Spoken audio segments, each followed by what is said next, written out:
అండి సాడీస్ love next part.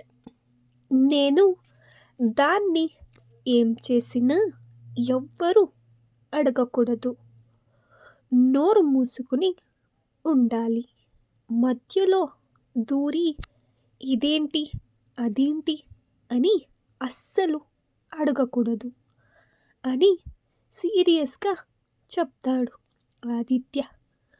కానీ ప్రియా వాళ్ళ అమ్మగారు మాత్రం కోపంగా ఆదిత్యని చూస్తూ, నేను నా కూతురిని మాత్రం నీ జతలో మాత్రం పంపించను. నువ్వు నా కూతురిని వదిలేయి. నువ్వు నాకు నా అల్లుడిగా ఏమాత్రం ఇష్టం లేదు అని అరుస్తూ ఉంటే ప్రియా మాత్రం కంగారుగా, అమ్మా నువ్వు అరవకు ప్లీజ్. ఆదిత్య ఆమెను కూడా ఏం చేస్తాడో, అతడు ఆమెను కూడా ఏం చెయ్యడానికైనా వెనకాడడు అని ఆమె భయం. అప్పటికే ఆదిత్య చేతిలో ఆమె నడుము అతని కోపానికి నలిగిపోతూ ఉంటుంది. అది ఎంతలా అంటే అప్పటికే రాత్రి అతడు చేసిన పనికే ఆమె ఒళ్ళు అంతా ఎర్రగా కందిపోయి ఉంటుంది. కానీ ఇప్పుడు అతని కోపానికి ఇంకా ఎర్రగా మారిపోతుంది. ఆమెకు ఎంత మంట పుడుతూ ఉన్నా అస్సలు ఆమె మాత్రం ఏది పట్టించుకునే స్థితిలో ఆమె ఏమాత్రం లేదు. ఇంకా పల్లవికి మాత్రం ఆదిత్య తన లైఫ్లో నుంచి ఆమె కోల్పోయానని ఆమెకు తెలిసి ఆమె చాలా బాధపడుతూ ఉంటుంది. అప్పుడు పల్లవి ఆదిత్యను చూస్తూ ఆదిత్య, నిన్ను అంత ఈజీగా వదిలేస్తానని నువ్వు ఎలా అనుకున్నావు? మీరు సంతోషముగా ఎలా ఉంటారో నేను కూడా చూస్తాను.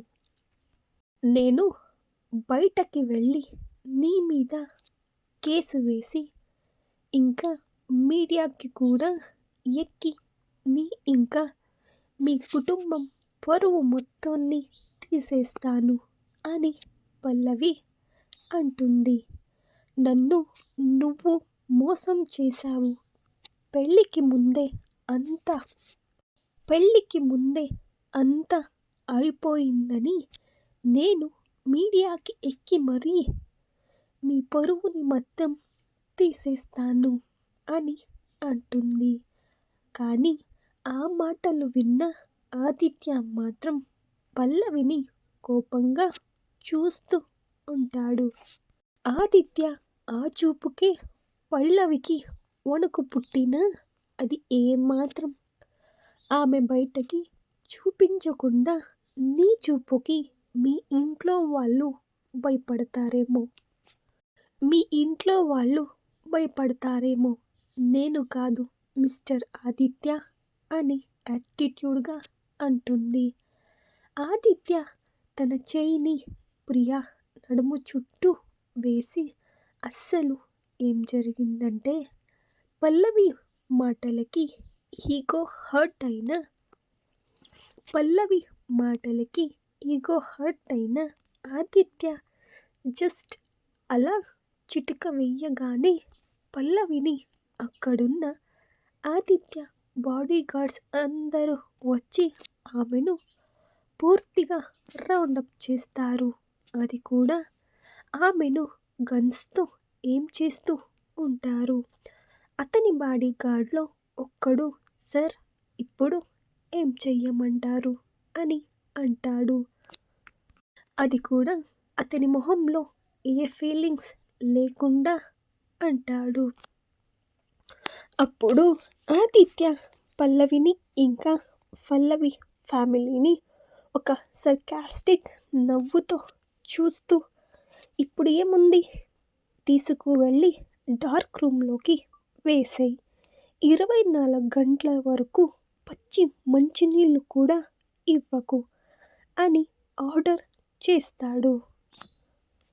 అప్పుడైనా దానికి ఈ ఆదిత్య అంటే ఏంటో పూర్తిగా తెలుస్తుంది అని అంటాడు.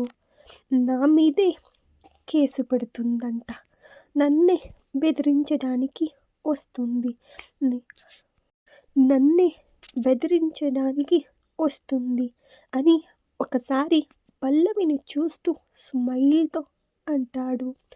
ఆ మాటలని విన్న పల్లవి మాత్రం వణికిపోతూ ఉంటుంది.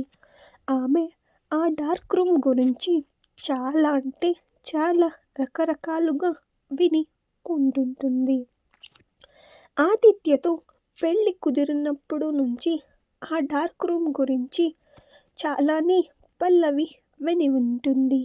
ఆ డార్క్ రూమ్ లోపలికి వెళ్ళిన ఏ ఒక్కరూ కూడా అంత త్వరగా అంత నార్మల్గా బయటికి వచ్చింది ఏమాత్రం లేదు.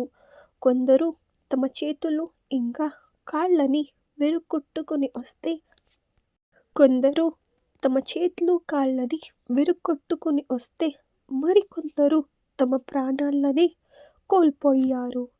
ఇప్పుడు ఏమైనా నేను ఆ డార్క్ రూమ్లోకి ఒక్కసారి వెళ్ళాను అంటే నేను ఈ జన్మలో ప్రాణాలతో తిరిగి వస్తానా లేదా